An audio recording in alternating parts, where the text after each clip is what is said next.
Welcome back to Close Up. Another national issue spurring local debate is immigration. President Trump rolling out his new executive order, and while it is controversial, it is not sparking massive international protests like the first one.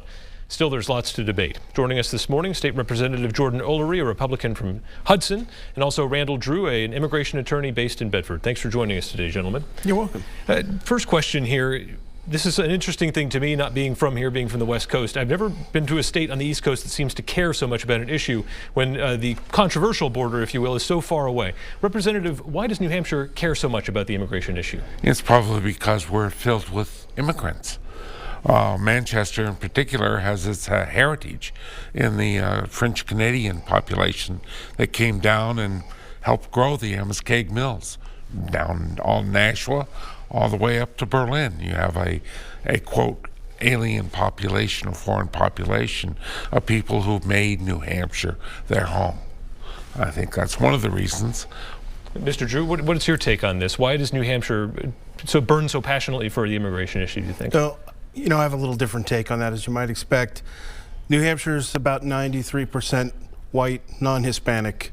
And I think that if you're going to understand refugees and immigrants, it helps to know some and to have met them. And I don't think there's a lot of interaction here. So if you don't know immigrants personally or refugees personally, then you're going to believe whatever you hear because you have no personal experience to draw on to make up your own mind.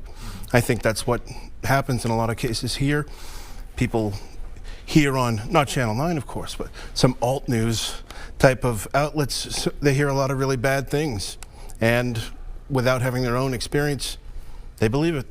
Let's tackle the immigration order itself. This is your area of practice, Mr. Drew. Do you have any clients from these 6 countries that have been listed in the latest order? That's Iran, Somalia, Sudan, Yemen, Syria, and Libya. Anyone at all from that list? I don't have anyone who's currently stuck outside the U.S. From those countries. With the first order, I do have someone who's currently in Iraq who is waiting to come here, and we're, personally, we're very pleased that Iraq was left off this list. So that should take care of the issues for that particular client. But over the years, I've had clients from all of those countries. And I know a lot of folks from Sudan, for instance, and that's going to be very difficult for a lot of families here in New Hampshire having these programs come into effect. Representative O'Leary, make the case for us. Why is New Hampshire made more safe due to these restrictions on these specific countries? Well, the list of countries, you mentioned Sudan and Libya, those are failed states. Yemen, a failed state.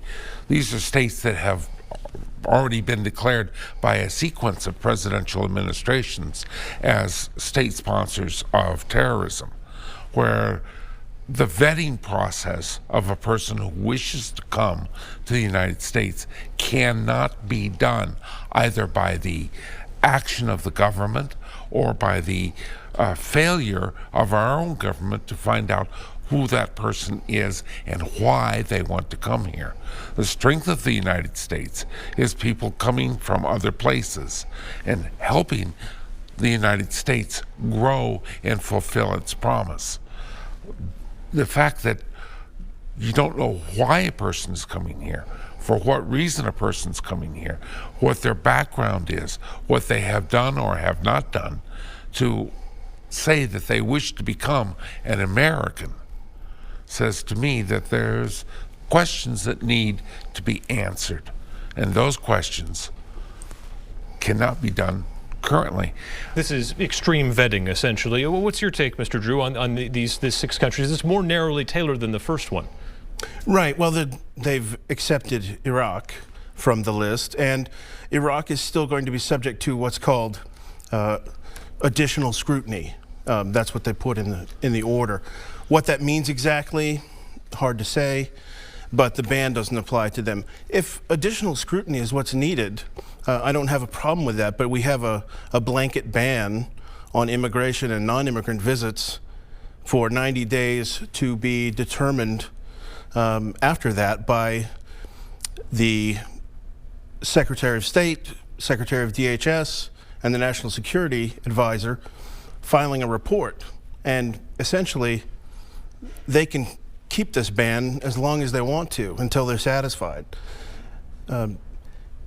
We've had in the past a slowdown on refugee admissions, on admissions of interpreters who've come from Iraq, who've helped our military, because there's been some question about whether there's enough vetting, enough additional security checks.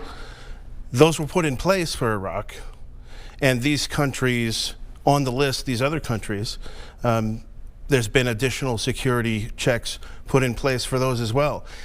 If there's a need for more, then I think everyone can accept that there can be additional checks done, more information required and requested. Here's a topic that interests me, and I'd like to hear from both of you on this. The idea of, there's immigration, but then there's also assimilation. If we have an emerging profile for an ISIS-linked terrorist in the United States, you think of Orlando, San Bernardino, New Jersey. These are all either first-generation Americans or naturalized citizens in the case of New Jersey who became radicalized by traveling back overseas. Does the U.S. have a problem assimilating some of these first-generation Americans at all? Jordan Ulrey. I think that may be a serious problem. We have had for too long this throw open the doors policy. Anyone who wants to come here has a, quote, right to come here, without having a desire to come here to become part of the process. I like to call it participation. If you're not going to participate in the country, you're not going to fully affect the country by your skills and your abilities. You're going to isolate yourself from it. You're going to balkanize or ghettoize yourself from the society around you. But if you assimilate into the society, if you bring your strengths, your background, your abilities, your skills to help the entire country grow, then the entire country is going to work. Mr. Drew? Well, there's nothing wrong with what he said there, that's in fact what immigrants do. They bring their skills and talents and their aspirations to the United States, and they assimilate and make those part of the community. There's always been, the Irish section of town, Little Italy, Chinatown in Pennsylvania, German miners in the Midwest, Scandinavians. There's always been, to some degree, that first generation of the French Canadians, which he spoke of before. There's always been a conglomeration of people where they feel more comfortable at first, where they come into the society, people speak their language in their locality. But over time, they get more comfortable, they move out to different parts of the states or of the country, and they settle, and their kids and their grandkids are America. All right. Gentlemen, Randall, thank you so much for your time. Representative Ulrey, we appreciate it. Thanks for your perspective. And we'll be right back.